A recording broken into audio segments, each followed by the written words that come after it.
Hi there and welcome to another quick video guide. I've already covered some of the basics in passing style in an exclusive video available only to my patrons. Today, I'll take another look at it. In appreciation for the continued support I'm getting from my legends and superstars, I'll also be doing a more detailed video on this subject which will be covered during our FM talk in February. I find that people tend to gloss over passing styles without giving them the full respect I think they deserve. In my opinion, as I have come a long way in making this work. You can design passing styles into any system to give it a spectacular look, and you can modify them on the fly via the tactical creator to create situations in the game. You can either force the AI into a mistake, or you can open up half spaces for your players to exploit the golden zone. I've already covered the golden zone in another video, and this all ties back into the chapter you will be receiving very soon about playing the deep diagonal and the deep counter. So if you need more information on this, please visit my Patreon page at www.patreon.com/pasternet. Let's get down to some of the nuts and bolts in creating passing systems.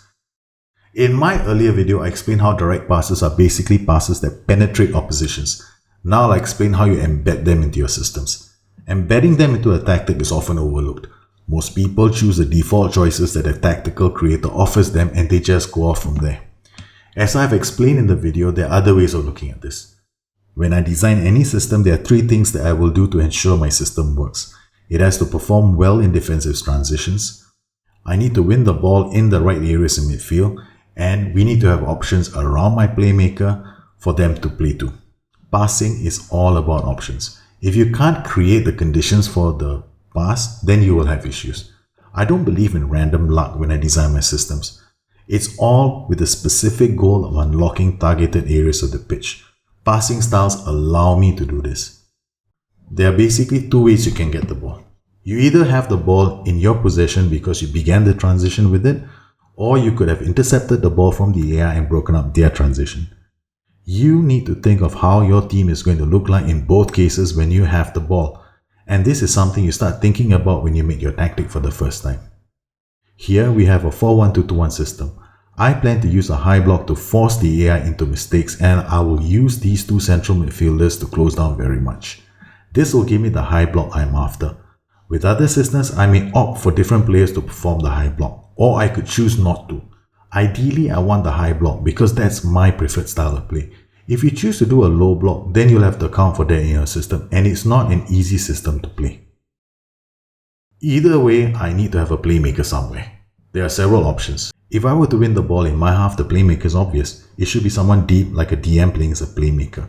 But if I want to win the ball high up the pitch, I may not want the ball to drop back to my playmakers, because this will allow the AI to regain shape while the ball transitions. In this situation, I may want to have either a playmaker in the final third or have a role that allows me to opt for direct and riskier passes with a player. Now, we don't want everyone running off becoming playmakers, do we? But we do want the ball to work its way intelligently to these playmakers without risk of turnover. This is the time when I start looking at all the players around the playmaker. I will decide what kind of passing styles they should have, and I want to make sure that there are enough support roles around the playmakers. Then I need to make sure that the backline plays short and plays less risky passes. This will allow the passers to somehow or another find their way to the playmaker without a loss of turnover. But if this is not happening, if my playmaker is not getting into the game, or I don't see the playmaker receiving any passes, if he's being marked out, then there's something wrong with the way I'm setting it up against the AI. So that's when I start analyzing my system versus the AI system and start looking for transition patterns that will allow me to see where the AI is gaining influence. Let's take this Juventus match for example. I've done a lot of things in this match using passing styles and roles to create the perfect storm. I'll describe this in detail in my exclusive video for my Patreon users. Meanwhile, here, I'm going to take a quick look at it and try and explain to you what I did. When the match started off, I had an advanced forward testing their defensive line with direct passing from my playmakers. The whole goal here was to put pressure on their two central defenders. Within the first 15 minutes, Bonucci got his first yellow card. By the 20th minute, Bonucci picked up his second yellow card. All this time, I'm playing overload. Then I decided to turn the match on its head. I take my AF, change his role to a deep lying forward, look at my two outer players and turn them both into attack duty roles. One was an attacking playmaker and I think the other one was an inside forward. This allowed me to apply wide pressure on the opposition. Each time they attacked, we had 2 players waiting to break the lines. They were put on attack duty and we made sure that the midfield pivots had direct passing and risky passes on. So, each time the AI came at me, if they lost the ball, we immediately applied the right pressure and returned the favor by going down the flanks. I tend to find that most people are not very comfortable playing on the lower mentalities, but playing on lower mentalities has its downsides.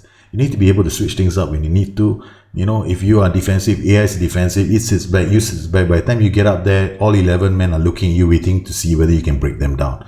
Now that sometimes can be very, very hard. So what can you do? You can make a TI change like play wider, encouraging more wide play, provided you have the right players for it. You can go structured and flexible and tell your players to pass into space and roam from position. Ideally, roam from position should be a PI, in my opinion, not really a team shot because it's a bit more riskier that way. You can also change your mentality and take more risk, or drop your D-line. Invite them to come at you. Or you can do a combination of all of this, including a change in the role and duty like what I did in my game. But for any of these changes, you still need one common denominator. You will need someone to create the openings and you'll need someone to run into the space. So setting up the right passing styles in your team will give you the best chance to succeed. So go out there and give it a go in one of your games and let me know how it comes along. And I'm pretty interested to see whether you suddenly have fun with this. I hope you enjoyed this video. There are more planned. If you want more information on what I do in detail, then you can always check out my book BusterNet, A Football Manager's Guide. You can always visit www.patron.com/BusterNet to find out more, or you can look me up on Twitter @BusterNet or on my website at addicted2fm.com. Meanwhile, I want to thank all my patrons for their continued generosity. I'll catch up again with you guys soon. You take care. Bye bye.